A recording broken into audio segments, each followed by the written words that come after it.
Hey guys, it's Goosebumps Completionist, and today I'm bringing you another Goosebumps talk type of video. And for today's video topic, I'm actually going to be making a sequel to a previous topic that I did that was quite popular, I feel. And I wanted to kind of leave my last mark on the topic once and for all by tying up some loose ends with it. And we're going to be looking at more Goosebumps short stories that should have been full books. Now, if you haven't seen my previous video, I'm going to put a link of the video in the description and in the comment section of this one. So you can go watch that one before you watch this one to get caught up to speed with my thought process on everything here. And I don't want to go over the same rigmarole, but also kind of want to touch on some common base ground and give you an update with how I'm going to go about the remaining stories I'm going to be drafting for this topic. So, in my previous one, I talked about the phenomenon of short stories being turned into full books, maybe in spirit at some other point, like The Cat's Tale becoming Cry of the Cat, or Ghoul School becoming Why I Quit Zombie School, or Pumpkin Juice becoming Full Moon Fever. So that was the basis on the concept alone of my argument that you can easily turn a short story into a full book, no problem. Now, I did say in the previous video that there are certain things that I didn't want to touch, specifically like sequel books that have reoccurring characters and what have you. But I decided to kind of amend that rule specifically with one franchise, as we'll see in this one here. And I'm mainly talking about Monster Blood. But I decided for my cutoff for this is books 1 through 20 were not touchable. Even though the first short story collection from Goosebumps came out in 1994, which would have put it kind of near that mark where I can possibly touch Well, I'm Afraid of Bees all the way through, the late 20s. But I decided to leave basically Welcome to Dead House through Scarecrow Walks Midnight Alone. So leaving Monster Blood 2 on the table is fine, but Monster Blood 3 and 4 can be taken off. And I also kept the rule saying that if a character cameos in a mainline series book, for example, like Amazo cameos in Return to Horrorland, that means I cannot touch Bad Hair Day. And I forgot about that rule until I reminded myself of it. So I was like, fine, some books still are untouchable.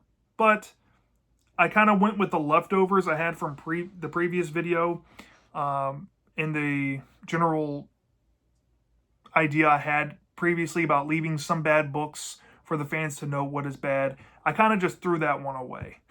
So that way we can try to improve Original 62 to be the best series it possibly can be, right?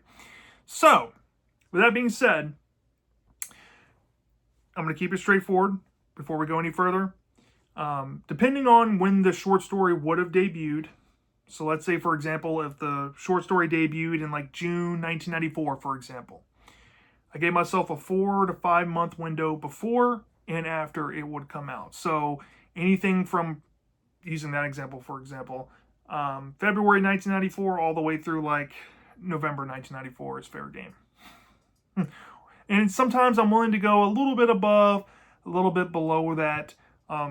This depends on the circumstance. And in this video, there is one particular circumstance that I kind of had to stretch a specific short story to replace a book. And yes, I'm suggesting that we replace outright books with these short stories. So if that's something that you're not interested in listening to, be fair warned, okay? So I don't want to waste any more time. I kind of want to just get right into it. In my previous video, I had an honorable mention and 5 picks. My honorable mention was recruiting Ghost Granny from the first triple header, and then I went and recruited actual 5 picks, and I picked Click from the first Tales book, The Perfect School from the third one, Awesome Ants from the fourth one, What's Cooking from the fifth one, and then I picked The Revenge from triple header book 2, and I replaced books such as My Harry's Adventure, Say Cheese and Die Again, Legend of the Lost Legend, Don't Go to Sleep, My Best Friend's Invisible, and Revenge R Us. So I had a little bit of some coverage with the original 62 and even a Series 2000 pick. For this video, there was no more triple header picks. I actually decided to look at miscellaneous and obscure short stories to see if there was anything there, maybe from like the trilogy that would have been a fun full book. And I decided not to pick any of those. So we specifically are just going to stay with Tales short stories for this talk. All right, so like the previous one, I'm going to have an honorable mention to start. Now, I know that this is a super popular Tales to Give You Goosebumps short story. Many people have told me that they would love for this short story to be a full book. Now, historically, I think that this short story feels a lot like a very popular and famous Goosebumps book already, but I'm willing to allow it. Even though by me putting this story on the original 62, that means we would have officially 5 camp books now. Yes, I'm getting ahead of myself. Just fair warned, it's not by design. I picked it this way, and I know how close it is to another camp book, but hear me out. So, I picked a story from the camping-themed More Tales to Give You Goosebumps, which is book number 2 in the Tales to Give You Goosebumps series. And there's quite a few camping ones in here. So which one did I pick? I picked P.S. Don't Write Back. P.S. Don't Write Back is a fantastic story about a kid who's sent away to summer camp, and he gets a letter from his family telling him that they don't want him anymore and they don't want him to come home. So him being alone, being isolated away from his family when he's homesick, obviously gets to him emotionally and mentally. And there's some odd things going around the camp on top of that to boot. And he's trying to unravel possibly this tragedy that happened on the campgrounds years ago. And through that, he finds these answers that he wasn't expecting to find, that perhaps gives him some comfort in the know-it-all that maybe these letters weren't meant for him, but possibly somebody else. And there could be a potential villain or villains to come out of the situation if the story so chooses in a full book setting to kind of expound on it. Now you might be thinking, well, how would you make this a full book, right? Well, before I get into that, let's talk about what story I would replace. So, if I was going to place P.S. Don't Write Back anywhere, it would be either in the late 20s or the early 30s of the original 62. And I decided to replace book 29, Monster Blood 3. Okay? Monster Blood 3 is obviously the third Evan Ross book. And I know he makes a cameo in Return to Horrorland in Series 2000. Some people might be like, well, you got to keep every Evan Ross book. Well, I looked at the cameo. It does not disclose where in the timeline it is. It actually heavily implies that it's kind of near 1 and 2. So that's all you really need anyway. I kept 2 canon, y'all. I did my best. Monster World 3's got to go. Bye. So, going back to P.S. Don't Write Back, how would you expand the idea? Well, obviously, you can expand on the character being taken to camp by his family.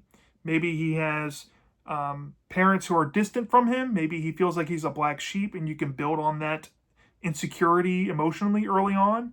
So that way, when he's in camp and he gets the letter, which is the causation for the rest of the story, there's some believability in that. It's not as shocking as it would be in the short story, but that's an easy way to expand on it. Obviously, you can have other characters in the story that are kind of odd ducks that you can use in the to be a part of the revelation near the back half of the story.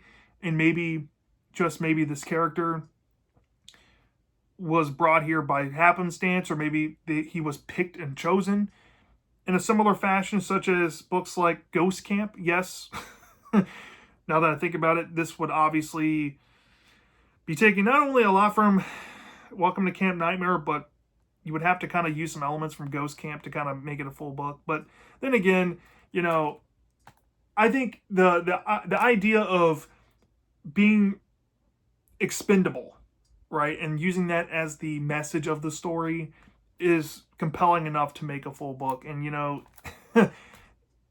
in a perfect world, if this did exist in book 29, we probably could have gotten Jelly Jam and Ghost Camp and stopped there and did not have to go down the Curse of Camp Cold Lake. And I know how all 4 camp books are popular, but I guess I'll go ahead and add a 5th one. And we got a 5th camp book before we got GTA 6. I know that's a bad joke. Probably going to age badly. But yeah, that's my new book 29. P.S. Don't write back. All right. So here we go. The actual picks. So we're going to rewind it back. We're going to go to the first Tales Give You Goosebumps book. Previously, I recruited Click from this. And Click is obviously the most apparent one to turn into a full book from this collection here. But I decided there was one other story that I think could be really good.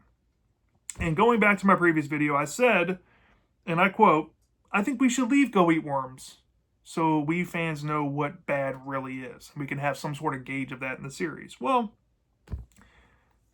we're going to replace Go Eat Worms. Go Eat Worms is gone. Bye. Don't need you anymore. So what story is it? All right, so the new book 21 is actually going to be Broken Dolls. Now, Broken Dolls is a story about a brother and a sister who are like thrifters and I guess troublemakers in some facet of, when I say that term. And they, of course, stumble across these weird, ornate dolls with this doll maker who perhaps is using the art of witchcraft and sorcery to not only get revenge on the girl's brother for doing something to her at her own place of business, but might be bodily harming this girl's brother, and the girl has to save him from the harm of this woman. Now, there's some similarities to this story. If you've ever seen the Haunting Hour 2-parter Really You, I would say that the easiest way to flesh this story out into a full book is to look no further than Really You from Haunting Hour and adapt a good amount of those aspects into this. Now, some people might be like, yo, completionist. Broken dolls, you have dolls coming to life, an evil toy maker. This sounds like something that the Goosebumps knockoffs would do, right? And I get that to a degree. But in my headcanon, I think that this would be really cool in that maybe Ghost of Fear Street, Tale of the Blue Monkey kind of way, where you have this evil toy maker with like this urban legend backstory, that maybe she was a popular toy maker over time, and then maybe she lost a daughter or something. You can put a little twang of Are You Afraid of the Dark, sympathetic ghost story in there, and just build on that. And build on the backstory, build on the character relationships of this brother and sister. Add some more scenes with the doll maker, possibly stalking these kids and trying to keep an eye out on her brother who's going through bodily changes and the dolly jelly stuff. That would be really intriguing to kind of build on.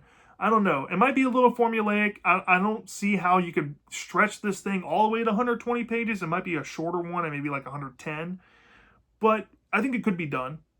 And I think it would be intriguing and definitely a step up from Go Eat Worms All Day in the Play. So,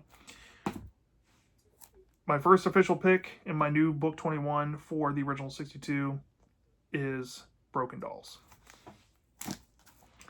Now, my second official pick, we're going to be jumping back to Tales Book 2.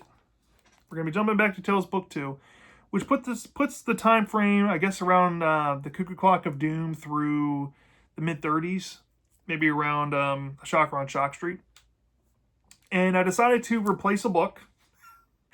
And I didn't have much options. Obviously, it came from Beneath the Sink or The Barking Ghost. I don't think anybody's going to be shocked when I say I replaced The Barking Ghost here. And I might be like, well, what did you replace The Barking Ghost with from Tales Book 2? You already used P.S. Don't Write Back to replace Monster Blood 3. Well, there's another story here that I think would be fantastic as a full book. And I decided to go with Dr. Horror's House of Video. So bye, Barking Ghosts. Good riddance.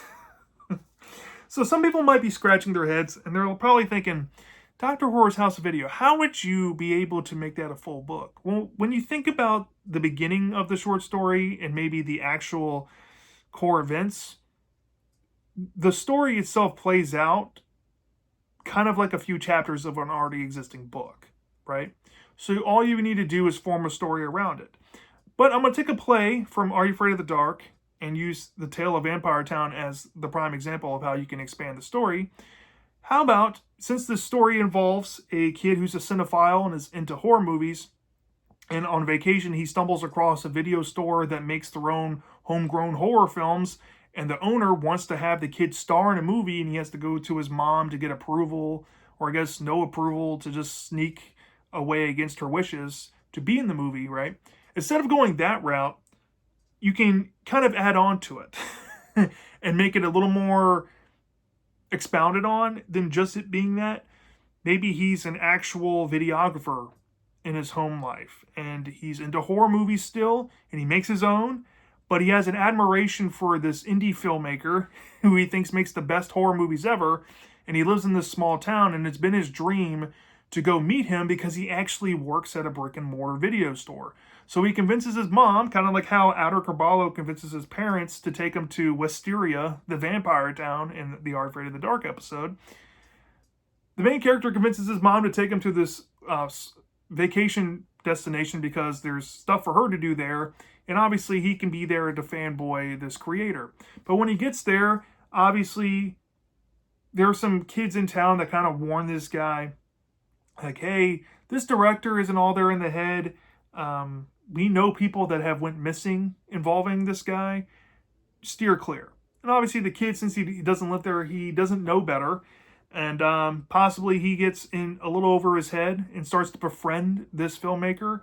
And you go through the friendship of him, you know, kind of actually finding evidence of possible victims of, you know, people who try to star in his movies. And, you know, obviously this short story, it has the Lizardmen characters. They're like movie monsters and stuff. You can easily expand on that. And where the short story ends, it's a cliffhanger, and obviously it's kind of like nudging towards an actual climax. You just literally add on to that, make a more bombastic climax, more of a dynamic resolution in the aftermath of that as well, and give it a proper ending, and you're good to go. You can easily make this 120 pages. So yeah, that's why I have Dr. Horror's House of Video as my second pick in my new book 32. So, moving on to my third official pick here. We're going to be looking at the third Tales to Give You Goosebumps book. Now, previously in my former video, I did pick The Perfect School, right? And I replaced Say Cheese and Die Again. So, obviously, I had some books to work with. The problem with Tales Book 3 is, like, you're looking at basically from the Haunted Mask 2 through Ghost Camp. And there's a lot of mascot books. And honestly, I really only had, realistically, since Bad Hair Day was not actually on the table, I realistically only had, I think, 3 solid picks. And some people might be shocked when I say this, but I was actually considering Beast from the East, The Headless Ghost, and The Abominable Snowman of Pasadena. Here's why Pasadena, though. Pasadena is not a liked book from the community. I should mention this. Barking Ghost, not a liked book. Go Eat Worms, not a liked book. Monster Blood 3, really not a liked book either. So, I feel like Pasadena is the least liked book from that run. Maybe next to Say Cheese and Die Again and Bad Hair Day. But like I said, I can't touch Bad Hair Day, and I've already replaced Say Cheese and Die Again. So, you know, I did look at Headless Ghost, and I was like, you know, that book's, I guess, way more liked than Pasadena in a lot of ways. I actually did look at Shrunken Head, but because, like I said, I noticed that Pasadena is the obvious choice, and because the short story that I picked has some similarities, I'm like, okay, this is a fair trade-off. I replaced The Abominable Snowman of Pasadena.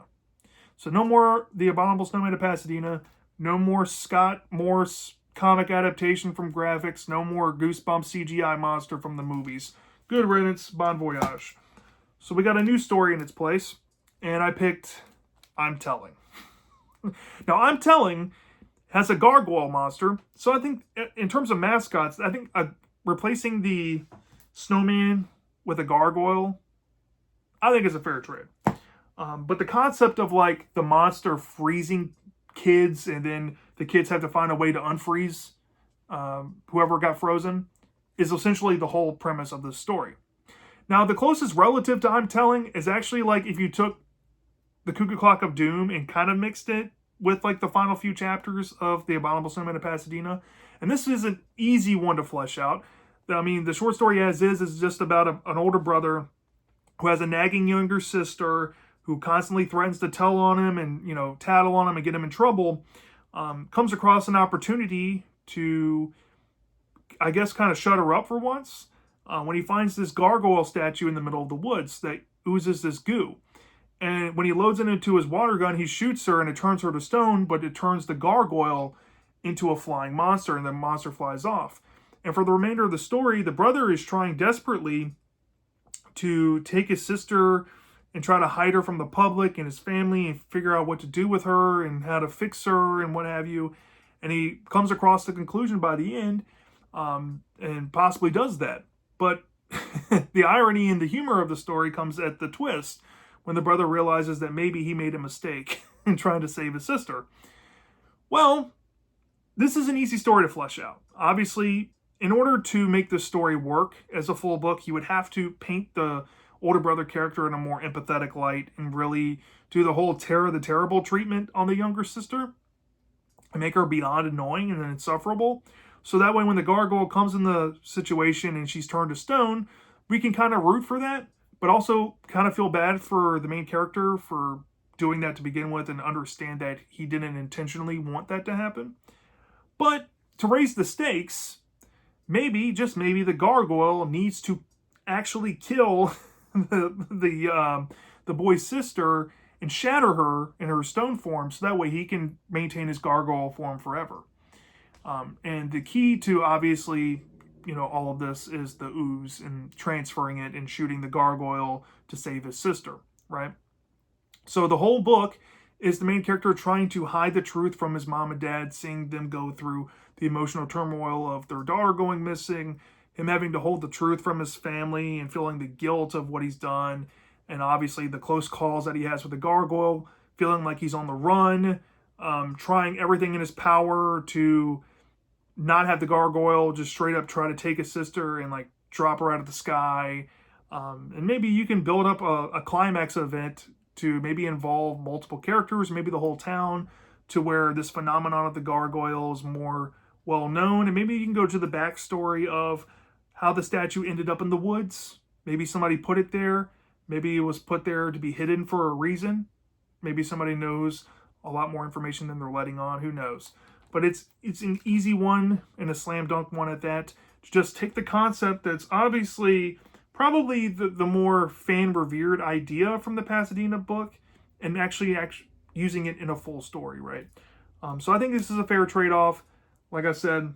So that's why I'm Telling is my new number 3 for this video and is now the new book 38 in the original 62. So, we got 2 more picks. And this one's going to be controversial. Now, this is the one that I kind of had to stretch the time frame to make this one work, because I wanted to pull a book from book 4, a story from book 4. The problem is the time frame for the Fourth Tales book kind of puts it in between book 46 and 53, 54 range. So I guess I'm in range. I'm not really stretching it. But considering the fact that I previously took a story from book 5 and put it as book 54, and I'm about to take a story from book 4 and put it as book number 53, is telling. Yes, I'm replacing Chicken Chicken. Should be no surprise. Chicken Chicken was the one that I was on the fence the most the previous video of just outright getting rid of. It has a very notorious reputation. I don't think personally it's as bad as people say it is, but I don't think anybody would miss this book if it was gone. Maybe you might miss the memes of it. And I kind of feel bad for getting rid of it. But then again, I got rid of Don't Go to Sleep, which I think didn't really deserve it over this one in some ways. But yeah, we're going to get rid of Chicken Chicken this time. So bye, Chicken Chicken. You're finger licking awful. And we're going to replace you with a short story that I think is very controversial. Yeah, I said it. We're going to go this route. And some people might be like, man, you're replacing a bad book with an even worse short story. Well, hear me out. My new book 53 is actually an old story. Whoa! Completionist, what are you thinking, man? Well, I think an old story could be a fantastic full book because the themes that are in the short story have a lot of room and leg room to morph into something more deepful and impactful and more coming of age. And maybe if this short story was able to be a full book, people can look past the core idea that the short story is made to make the main focus, sadly, because of the page constraints. And you can look into it from a more expansive lens and get more into the thoughts of Tom, specifically, who's going to be the main character, and possibly even his brother John in this situation.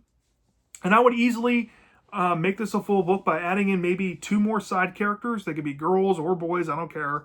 And obviously, you would have to kind of go into how the family knows Aunt Dahlia to kind of set up the story. And with these new characters, kind of from the outside looking in, seeing what's happening to Tom and John become allies to them in the story, and they try to help them get better. And because they're young, they don't know what to do to help them, so they possibly end up in like an elderly person's home, where there's maybe some elder abuse going on.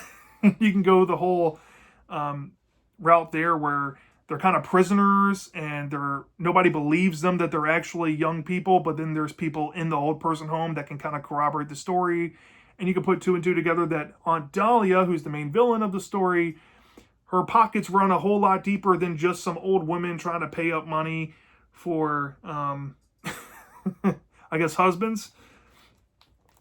You can make this much more than just a human trafficking type of story, which sadly is what this story, I guess, is most known for being in Goosebumps. Yes, this is an allegory about human trafficking, but it's more so a story about the theme of losing your innocence too young and growing up too fast and not living life to the fullest. I think what would make a full book of an old story more intriguing is that since the kids are actually age up to old men, they actually have some health problems. And maybe this actually becomes a factor in the story where the body horror element could be more of a profound thing. And there could be things that are happening to their body that they weren't expecting because they're so young. They don't know how old people's bodies react to things. And they can make it scary. Like maybe they can keep aging, and you can go that route where they could be turning into dust or something. You know, you can just expand on the idea more so than what the short story was able to do. Maybe you can still have the cure aspect. I would hope that they would keep the climax where we see Aunt Dahlia get murked because of the vindication there. If they want to keep the twist, that's pretty dark, but like I said, given everything else, if you just add more characters and more layers to it, you don't really need to have that shocking of a twist to send it home. Maybe you can just stop at the fact that the parents thought that the aunt was either one of their actual aunts, but it turns out that she was a stranger or something. I don't know. But that's all you really need to make an old story a book. And yeah, I think it would be a fantastic little thing. It'd be kind of weird to sandwich it in between, you know, How I Learned to Fly and I guess the new book 54 that I recruited, which was What's Cooking. Some people might be like, dude, an old story would easily be the worst original 62 book. Well, I disagree. So, yeah, I replaced Chicken with an old story. So, my 4th pick goes to an old story, and this is my new book number 53 in the original 62. Which brings me to my last pick. My last pick for this topic ever. This is probably my favorite short story from Tales Gave You Goosebumps. And I know the book before this book that I'm replacing had a very similar idea. And I've talked about this essentially in my previous video, that 2 short stories preceded this one particular book. And the book I'm referring to is I Live in Your Basement. Now, like I said, 2 short stories preceded it.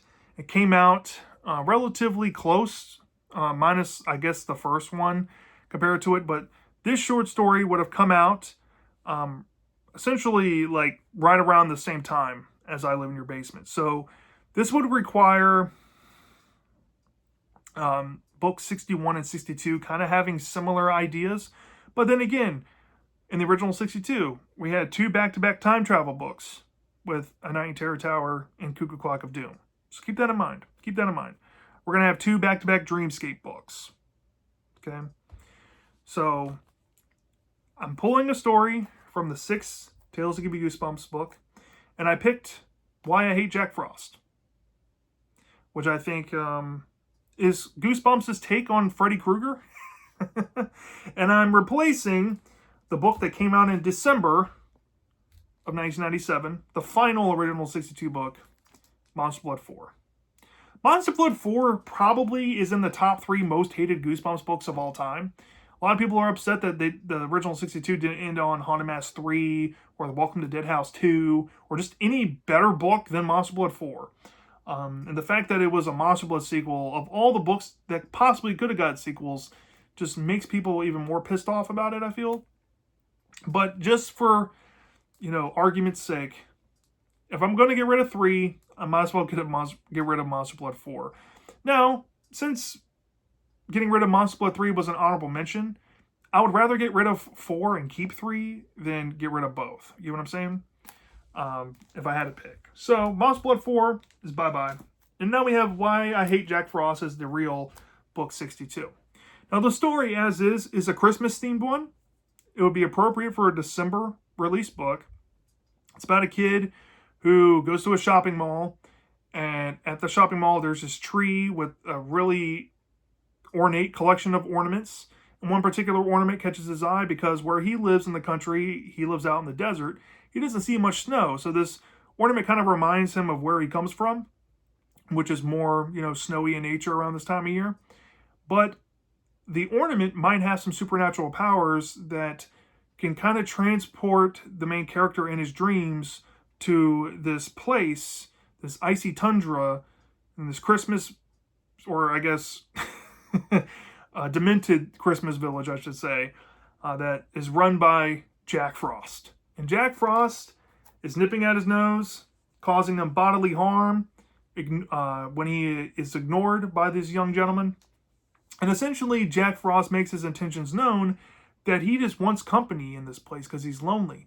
And because this kid has found a way to communicate with him, he's going to have to be Jack Frost's friend, essentially, and obey him. And there's these commands that the kid has to follow. And, of course, we find out what happens to the kid in the story. It's kind of dark, but it's out there. And Jack Frost is one of the most menacing Goosebumps villains of all time. And I said this when I recruited What's Cooking to replace Don't Go to Sleep because of Chop Suey, essentially. This villain would be GOAT tier for Goosebumps. Now, how would you make this a full book? Obviously, you can really lean into the festivities of Christmas, make it a more slice-of-life holiday book in the heart of it, with the main character trying to have a Christmas in the desert and how the town celebrates that. You can go really heavy into the atmosphere. And maybe you can expand on Jack Frost's motive to be a bit more large scale than small scale as it appears in the short story, where perhaps his whole goal is to turn the town into this icy hellhole or something like that. Something crazy and off the wall, right? And he's using dreams, kind of like how Freddy Krueger does, to get through to this guy and possibly trying to find his way into the real world to make this happen, right? I think it would be a bombastic way to end the original 62. I think there's a lot of room to expand the idea. And obviously there's some creepy, eerie scenes with Jack Frost inflicting some bodily harm. That's all you really need to do to make the story tense and make the character threatening. As long as you have that, you have a great story on your hands. And that's why I Hate Jack Frost replaced Monster Blood 4 for me. And my final pick for this topic ever is Why I Hate Jack Frost becoming the new original 62, book 62. So, that in a nutshell are my picks. To kind of run down them one more time, my honorable mention, I picked P.S. Don't Write Back, and I'm replacing book 29, Monster Blood 3, with P.S. Don't Write Back. Then I picked Broken Dolls from Tales Book 1, and I decided to replace book 21, Go Eat Worms. So my new pick is for book 21 to be Broken Dolls. Then, of course, going back to Tales Book 2, I picked Dr. Horror's House of Video, and I decided to replace book 32, The Barking Ghost, making Dr. Horror's House of Video the new book 32.